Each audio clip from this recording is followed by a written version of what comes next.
So here we are on how cults work. First, we've got cult indoctrination.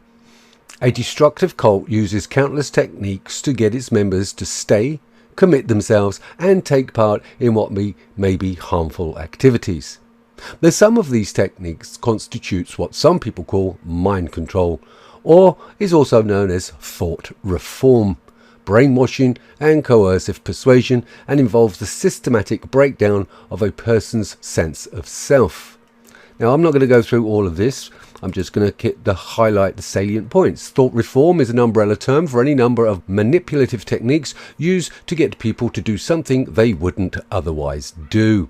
The concept of thought reform itself is a controversial one. Some say it's mere propaganda designed to scare people away from new religions and political movements, but most psychologists believe that cult brainwashing techniques, which are similar to techniques used in prisoner interrogation, do change a person's thought process.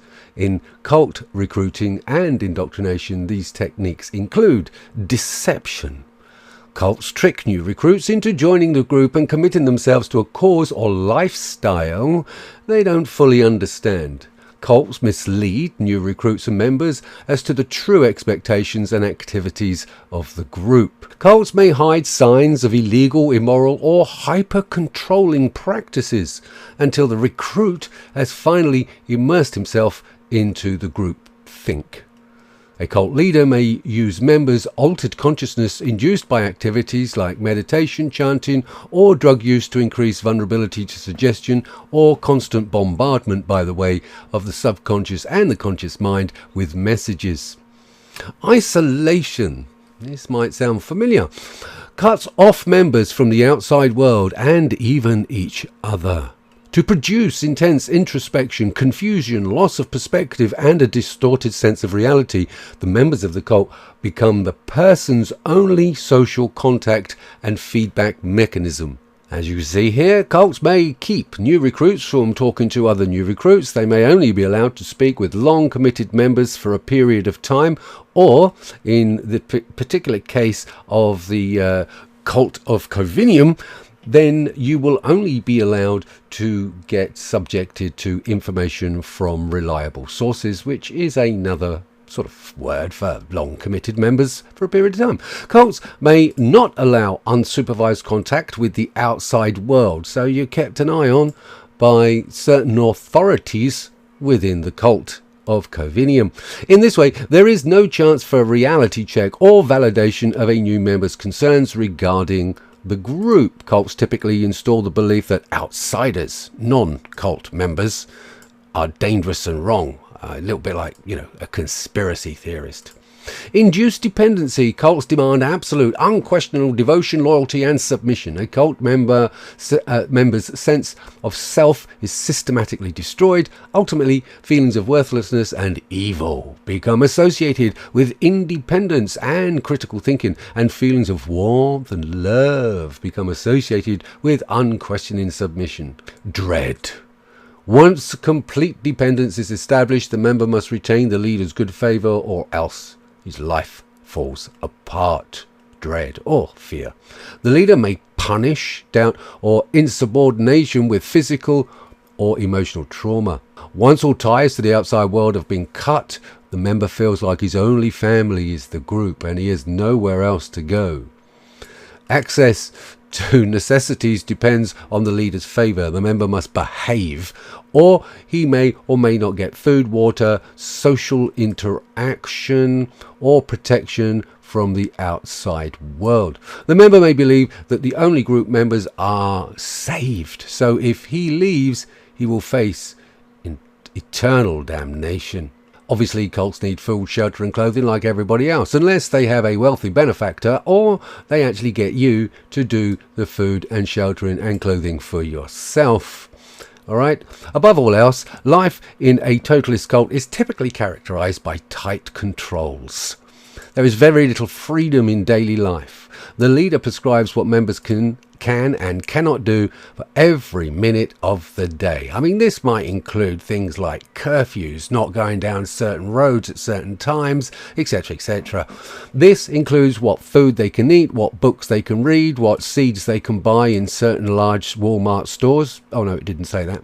Whom he can talk to, and yeah, what he can wear, where he can go, what he can wear, where he can go, and how long he can sleep. The leader makes decisions and the followers do as they are told. For some people, living this way is a relief. Life is simple. There are no unanswered questions, no uncertainty, no worrying about the future or managing conflicting desires.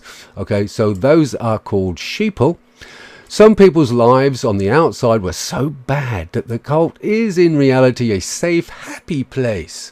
But in a lot of cases, this type of lifestyle causes intense psychological distress. So it could mean, for instance, if you were isolated by this cult for a long period of time, that psychological distress could manifest in, say, for instance, I don't know, increased numbers of domestic violence, stress levels, suicides, and all that kind of stuff. Many people experience a persistent fear of anger in the leader or losing group approval. So, in other words, if the sheeple outnumber the ones that still maintain independent thought, then obviously they're going to lose group approval.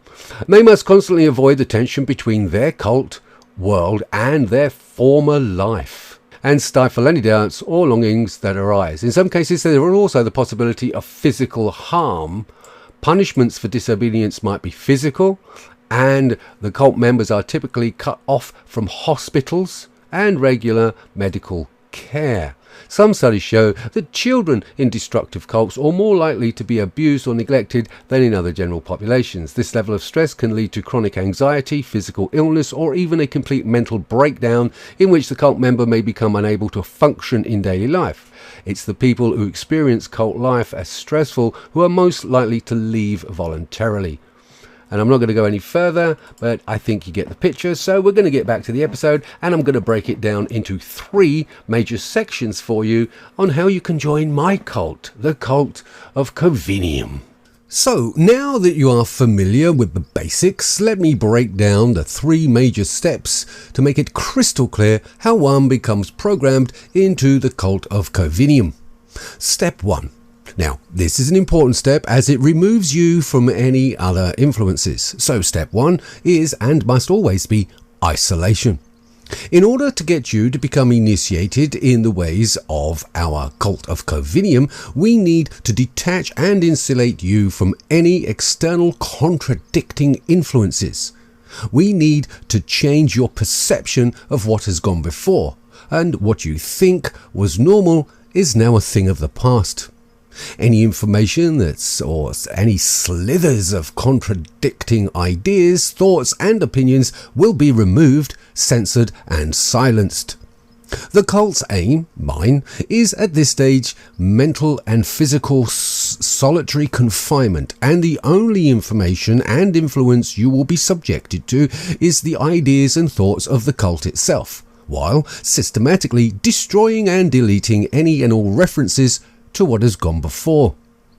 During this isolation period, which can vary from person to person, you will be asked to make sacrifices of thoughts, and this may include, but not limited to, freedom to move around, the ability to talk with others, and even solitary confinement. As each mental and physical liberty is taken away from you, you will be rewarded once you start to comply in stages. Each reward is subjected to compliance, and each reward is simply the giving you back in smaller doses that which was taken from you previously. The